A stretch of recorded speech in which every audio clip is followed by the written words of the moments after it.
Hai teman-teman, kembali bertemu lagi di channel Sinopsis Film. Kalau kalian suka dengan sinopsis film ini, jangan lupa subscribe, like dan share ke teman-teman yang juga hobi nonton film series.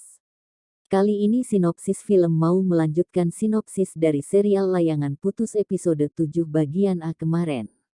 Pada bagian B ini cerita dimulai dengan pertengkaran hebat antara Kinan dan Aris di kamar bayi mereka. Kinan bersikeras bahwa Arislah salah atas kematian Reno bayi mereka. Namun Aris membela diri bahwa dia juga dalam kondisi terpukul akan kejadian tersebut dan pergi meninggalkan Kinan sendirian. Kinan yang ditinggal sendiri oleh Aris meluapkan kesedihannya dengan mengobrak-abrik segala hal yang ada di kamar bayi tersebut. Aris yang tadi meninggalkan Kinan ternyata pergi ke apartemen Lydia dan disambut oleh Lydia yang mencoba untuk menenangkan Aris yang kelihatan sangat kacau dari raut mukanya. Dari sana mereka langsung melakukan adegan mesra hingga ke atas ranjang, akan tetapi saat Lydia mencoba membuka baju Aris mencegahnya dan langsung bangun dan menuju cermin dan menangis sejadinya karena dalam hatinya pun ada luka yang mendalam karena kehilangan Reno dan mungkin dalam hatinya ada bagian kecil yang membenarkan perkataan Kinan barusan saat mereka bertengkar hebat di kamar bayi mereka. Di saat itu Lydia kembali mencoba menenangkan Aris dengan mengatakan segala sesuatu yang terjadi bukanlah salahnya. Pada waktu pagi hari berikutnya di rumah Kinan, di sana Lola datang dan mencari Kinan. Lola masuk ke kamar bayi dan di sana ternyata Kinan tertidur sambil duduk bersandar pada salah satu lemari. Lola sadar bahwa telah terjadi sesuatu tadi malam dan dengan berhati-hati dia membangunkan Kinan dan menanyakan keadaan Kinan, namun Kinan menjawab dia baik-baik saja. Lola menyadari bahwa hal itu bukanlah jawaban yang sebenarnya dari hati Kinan. Dengan pasti Lola meyakinkan Kinan untuk bercerita padanya sebagai sahabat apa yang sebenarnya terjadi. Dari sana Kinan bercerita kepada Lola tentang segala sesuatu yang terjadi dan semua kesedihan yang dia pendam atas kejadian yang baru saja menimpa dirinya sehingga menghancurkan hidupnya, sebagaimana kamar bayinya yang sudah porak-poranda tak berbentuk lagi. Di sekolah Raya di mana Aris mengantarkan Raya, di sana mereka disambut guru dan teman-teman Raya yang mengucapkan bela sungkawa. Setelah Raya bersama teman-temannya, Lydia meminta Aris untuk ke ruangannya karena ada hal penting yang ingin Deka bicarakannya. Saat sampai ruangannya, Lydia langsung mencoba mencium Aris dan sontak Aris pun menolaknya karena dia masih merasa terpuruk akan kondisinya saat ini. Dari sana terlihat kekecewaan di muka Lydia. Untuk mencairkan suasana, Lydia mencoba untuk menanyakan tentang Kinan. Aris agak marah karena hal itu dan sedikit membentak Lydia untuk tidak menanyakan tentang Kinan karena menurut Aris Lydia sedang tidak mengerti bagaimana penderitaan Kinan saat ini dan meminta Lydia untuk bersabar menunggu sampai kondisi mereka membaik.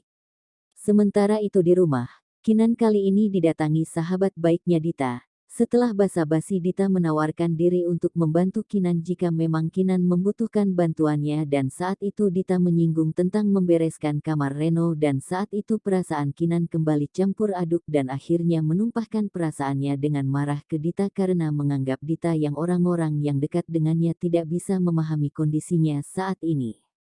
Seketika itu Kinan pergi meninggalkan Dita dengan menaiki mobil dan sempat dicegah Dita namun tidak berhasil tanpa bisa menjelaskan maksud dari perkataannya barusan.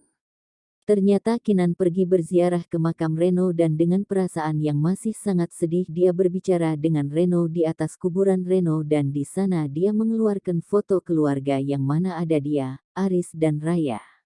Dia bermaksud mengenalkan Aris dan Raya kepada Reno yang mana mereka adalah ayah dan kakaknya Reno yang belum sempat bertemu dengan Reno saat dia dilahirkan. Sesaat kemudian hujan turun dan membasahi seluruh tubuh Kinan. Kinan yang sampai di rumah dalam kondisi badan basah disambut oleh Aris dan menanyakan dia dari mana dan habis melakukan apa. Kinan berlalu begitu saja tanpa menatap dan menanggapi pertanyaan Aris. Karena hal itu Aris berteriak dan menarik badan Kinan sehingga mereka berhadapan. Aris mengatakan bahwa yang sedang terpukul dan sedih bukan hanya Kinan seorang. Aris juga mengaku dalam kondisi yang sama sambil mencoba memeluk Kinan. Dari kejadian tersebut Kinan mulai mencoba menerima Aris kembali dan mencoba untuk bangkit dari kesedihannya. Saat Kinan dan Aris berada di kamar, Aris mencoba untuk mengajak Kinan berhubungan, namun ketika mereka sudah diranjang sama seperti kejadian di apartemen Lydia, di sini Kinan menghindar dan langsung membelakangi Aris karena dia merasa masih kecewa dan masih belum bisa menerima Aris kembali sepenuhnya.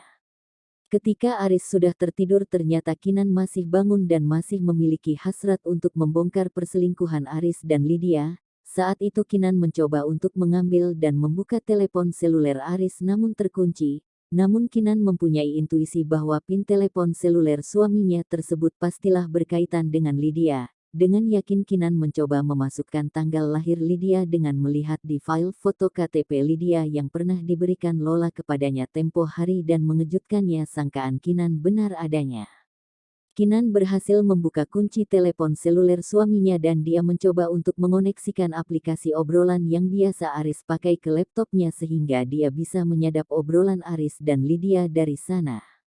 Setelah beberapa waktu Kinan mengetahui ternyata Aris masih berhubungan dengan Lydia dan dari sana Kinan berencana mempertemukan mereka berdua di satu tempat. Dan dari laptop tersebut Kinan mengatur pertemuan tersebut yang berkedok acara makan malam yang mana Lydia dan Aris tidak menyadari bahwa itu adalah rencana Kinan.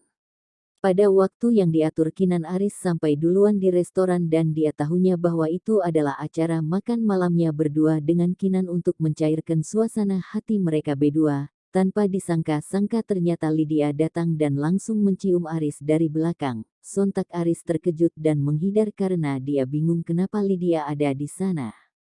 Lydia berkata bukannya Aris sendiri yang mengundangnya ke sana. Dalam kebingungan Aris dan Lydia, Kinan pun datang dengan tersenyum kepada mereka berdua dan episode 7 bagian B pun berakhir. Akhir episode kali ini benar-benar membuat kita sebagai penonton jadi mati penasaran tentang bagaimana lanjutan kejadian di restoran tersebut. Demikian sinopsis serial layangan putus episode 7 bagian B kali ini, semoga dapat menghibur teman-teman sekalian dan jangan lupa subscribe, share dan like ya. Terima kasih.